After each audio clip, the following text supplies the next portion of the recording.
Hello everyone, and now I've been endlessly excited to say this because today we're going to be reviewing Five Nights at Freddy's Fightline. Now I've expressed in various previous videos how excited I've been to get these. There's just so much to be admired about these, from the FNAF world type designs, a plethora of obscure characters included, the fact that it doubles as a board game and a collectible figure line. There's just so much to be excited for with this line, and I cannot wait to start my journey with it here today. In my opinion, Fightline is some of the best stuff that Funko's put out for FNAF this entire year. It's so awesome, and the future is looking really bright for these. So, unfortunately, all I have to showcase for y'all today is the little starter pack, which includes the 4 characters and the board game itself. Unfortunately, there were no blind bags in stock, but I'll be getting them soon. But we've still got this awesome thing to work through. Oh yes, I also got this as well. I put it in my order, and oh my god, I was really worried something like this would happen whenever I saw the box of it in. So I ordered the Sonic Prime figure. Jack Sonic's Prime's figures look awesome, and oh jeez, you see the creasing on this? Oh, Five Nights at Freddy's Fightline. Where do I start with ya? Well, the box obviously just picked up right as soon as I pulled this out. Look at the awesome holographic effects going down. They even perfected the box here. Look at these amazing, cute illustrations, really giving off the FNAF World vibe. Here's the sides, the top, the other side, and the back. Now, we've already looked at all this before in the initial Fightline reveal video. All the character roster, which we will be diving into much more whenever we get the blind boxes. So without further ado, let's crack open this very, very shiny and glamorous box and see how things are laid out from the inside. Alright, nice little red container. And we're going to get all our cards and board game necessities.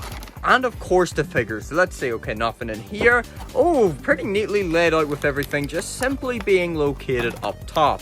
So here you've got a bag of nice mischievous coins. And you also got your little board as well. You can move around in. I'll explain that a little bit more after. But there's all your coins. A bunch of... oh, these seem to be the little tiles that you place your characters on, actually. And here are the awesome cards for your characters. And I noticed there seems to be some holographic effects on there too. Oh yes, need not forget your checklist here, which I'd assume probably explains the instructions for this as well, because I've had a look at how the game's played, and yeah, just like Funko games can be, it's decently complicated first.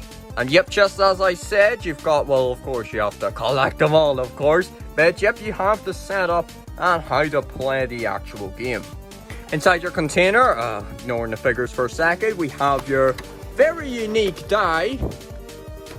Yeah, take everything else out first, would ya? Before you get the damn thing out.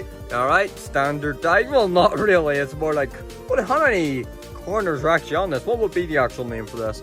And then a lot of good old Faz tokens.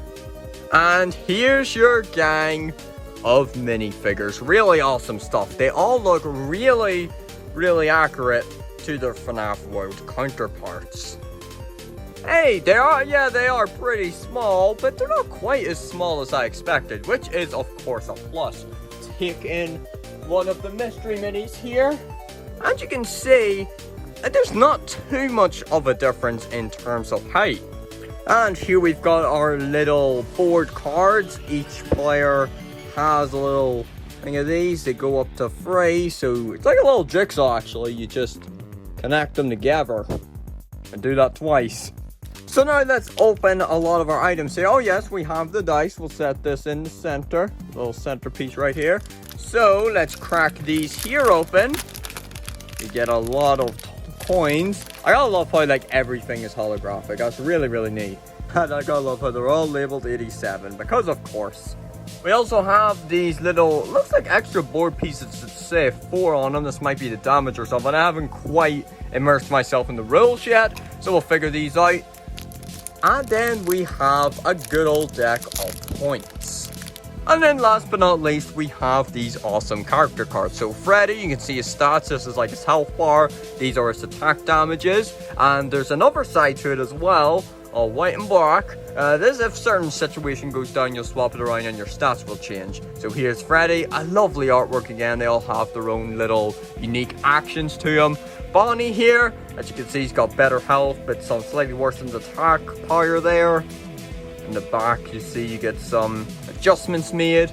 Chica here. Only thing about Chica, I wish she would have had the cupcake. See, she's not holding it in the figure there. Chica got just standard health and sort of standard attacks, I guess. You got a little adjustment version of that too, of course. And then Foxy has very low health, but some really good attack power going on there. And then with a set, so yeah. Alrighty, so now that we've taken a look at everything required to play FNAF Fightline, let's do a very brief rundown of how you play this game. Alright, so right in front of you is the layout for the game. Each player takes 3 characters. In this case, with only having the Premier Package 2, that's what the purpose of this here thing is. It acts as a third character pretty much. This is the health and these are the attacks. It has a reverse just as normal. So pretty much you gotta, if you want to actually play 3 characters each, you gotta buy those blind boxes. They will all be set on each of these little track pieces, and then you have, you know, the corresponding card for your characters on your side, and then you have the coins and the tickets in the middle. So just like how previous FNAF board games have worked, you have obviously take turns, and when it's your turn you take 2 different actions. So you can choose out of there's 4 different actions, and you can pick 2 of them each time. First one is to swap places. You have to swap 2 characters that are beside each other. You can switch them around.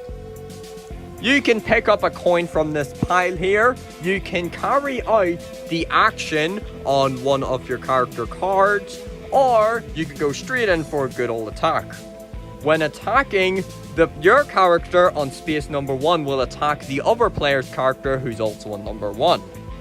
To attack, you take your die here and then you roll it, and it'll have different effects. So if you land on the exclamation mark, you go in straight for a hit. This will give you 1 point if you hit them when they're uninjured, so you haven't attacked them previously, or 2 points if you hit them when they're injured.